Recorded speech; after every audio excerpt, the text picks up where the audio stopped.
Good afternoon from Yummy BTV. Wishing you all well today. Sending loads of love as usual.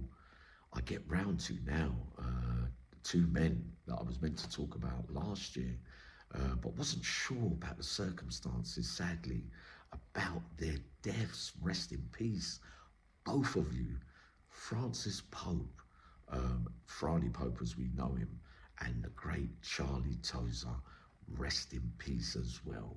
Now, as far as I know, Franny died out here in strange circumstances. I'm hearing as well from sources that I'm close to now, from ladies and men, that he spent time around in the early days and before his death, if you get what I mean.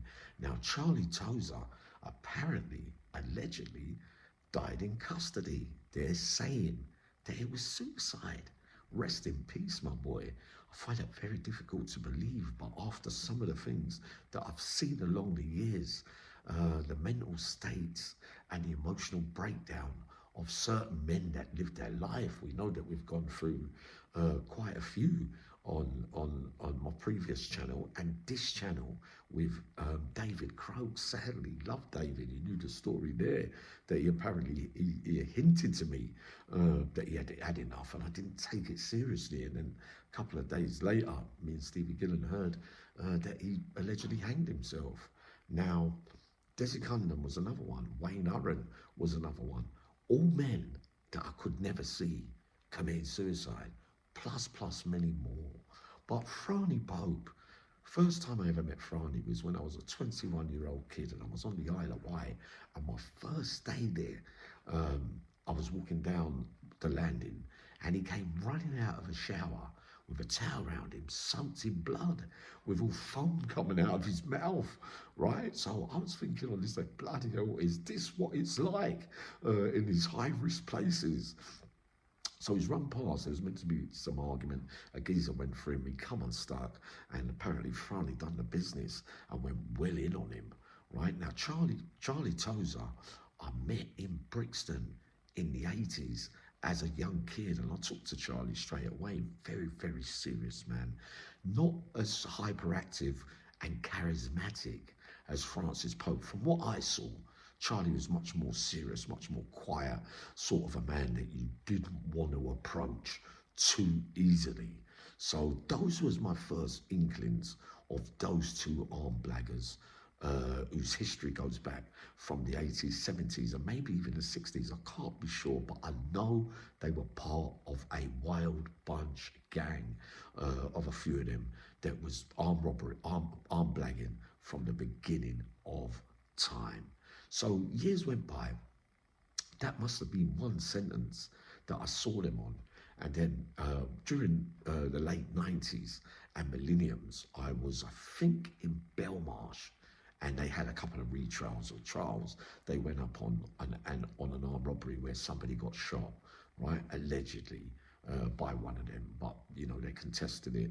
So as far as I'm concerned, I can't say either way, but I know after a second trial, there was a third trial, they got convicted and they got 30 years each, I think, or 25. I can't remember too much. So then I got my 13 years, and I ended up doing the Category A system again and bumped into them both again in Whitemore. Now, after remembering what I saw as a youngster, when I saw them both this time, both a little bit more different. You know, time can take its toll on a lot of men who serve long periods of custody and then get another long period of custody on top of that in later life, and having relationships with both of them during that time in Whitemore, where Tony Ward, John Edgehill, Ray Betson, Tony Argent, Jay Draper, Billy Brown, everybody was there. Rest in peace, Billy Brown as well. I think even Gary Lawrence was there as well, plus a couple of other figures as well during that time. I think it was Red Spur we was all on. Don't quote me on all that. But Franny was a bit like, not like Johnny Kendall, but his character was a bit like, they never used to listen. They were proper old school geezers. Like, Franny used to have a drink and do things and walk down the landing with his trousers down and he'd call the screws and start through. Johnny Kendall used to do funny ones like that through the fence and everyone used to start laughing, you know what I mean? But they never used to come nowhere near them. I don't know what was on their record, but it seemed like they could say anything and do anything, but the Screws, I think, was scared to go near them. Now, Charlie Tozer, me and him went on a few bits of graft in there, and he was absolutely ruthless, right? So Charlie, everybody in later life during that time started touching things that they never used to touch in the early days, if you get what I mean. You can get like that when you've done years and years of bird and, you know, you start believing that, you know, you haven't really amounted to much, you've lost your life outside. You know, there was even stories that when they used to make their money, they used to sing a lot of songs when they used to celebrate and stand up on the bars singing and all that, with a big crowd as well, right? So Charlie Tozer used to do things to come to me and say, Yami, see him, I'll sort it out this week and all that kind of stuff. And when the day used to come, Charlie, a couple of times, I said, Charlie, he goes, what, do you think I'm paying for my death, Yami? So it sounds like someone we know, don't it? Like me, that's how I used to think. So I thought, all right, Charlie, it's all right. I know now that I won't be trying to use you as a graft to help pay my way, if you get what I mean, because it's not going to happen there. But one time, two of them, one from Birmingham and another one from, not Nottingham, I can't remember, but it was somewhere in the Midlands. They suggested to Charlie that, yeah, you might owe 15 quid or 50 quid or something like that. And I was with him in a cell and we walked over there. I said, Charlie, what do you want me to come in? What's going on, boy? He just said, no, hold the door. He went in and he laid both of them out flat. Now, Franny, it's so sad this, you know, because I used to have a lot of conversations with Franny, and Franny used to say to me, Yami, man, I've had enough, man, this life. And you know, when men get deep during certain stages of that criminal life, you see in the end where it all leads to. Charlie never used to utter a word. He just used to march on quietly and neatly. One time, he knocked a geezer clean out in front of the Screws. Remind me a bit of Bill the Bomb as well, Charlie. Real handful, man. Naturally big, size. I never really used to do a lot of training during that stage, but in the early days they did as well, right? And the Screws just marched him back to the cell, a bit like Tony Argent as well. See, different strokes for different folk, Screws, because they've been through it all before with them.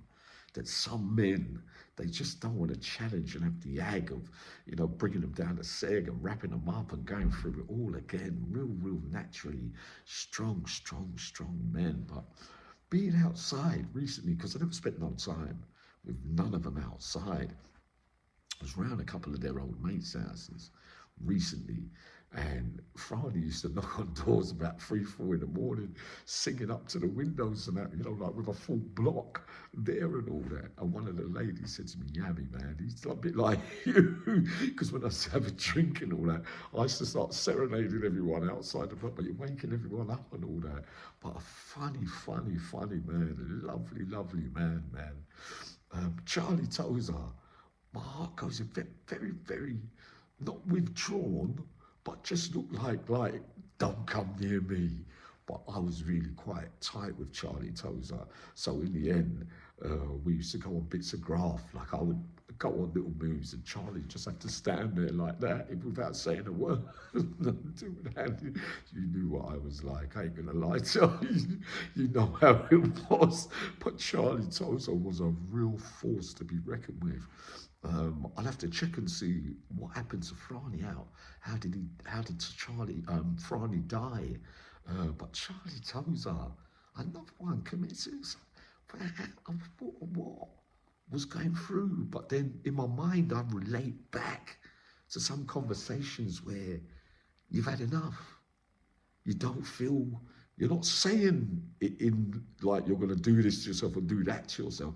But I really don't know, and I wonder sometimes if there's foul play, but I can't say because I wasn't there during that time. But then I had to wait to do this little tribute to two men that I dearly loved throughout that life I led as well, and respect going out to his nephew out there, who's Francis as well, or Francis apparently, and one of his sons. I can't remember in which way, but conversations last year and the year before, and I didn't get round to having a conversation with him, and I know that it was very hurtful for him as well. But you know, this is a tribute to two men that from that life, and they're going to be in my book as well, that I pay my respects to, and the whole families and all that. And I, you know, that if there's any new information or anything that comes to light, please let me know, because I'm not fully sure how it ended for Franny out here when he was released. You know what I mean? But I'm thinking about Charlie in there and thinking that if it could have been, then when did it happen? How long was left? Because I had the opinion that there wasn't too long left to do. But again, that reminds me of a couple of other men that sadly lost their lives in prison in mysterious circumstances, where the authorities say suicide. That you can't lie on your bed and ever think that a man, what he appears to be on the outside, what's going on really inside, if you get what I mean. But you know, special love and a special tribute. I'm just going to travel again, but I think I'm coming up a couple of times today with some different content. But very, very sad this. But I think I've got enough information on this now to send and pay my respects, to rest in peace. And I miss you both dearly. Sending loads of love.